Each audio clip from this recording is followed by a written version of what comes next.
আসসালামু আলাইকুম, কেমন আছেন সবাই? বাড়িতে ছাদের উপরে কিছু টমেটোর গাছ লাগানো হয়েছিল, তাতে কিছু টমেটো ধরছে।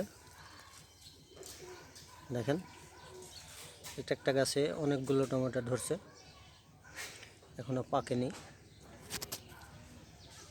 দেখেন, এই হচ্ছে আর একটা গাছে এগুলো লাল ধরেছে টমেটো। একই বুটায় একটা, দুইটা, তিনটা, চারটা, পাঁচটা ধরে আছে। দেখেন।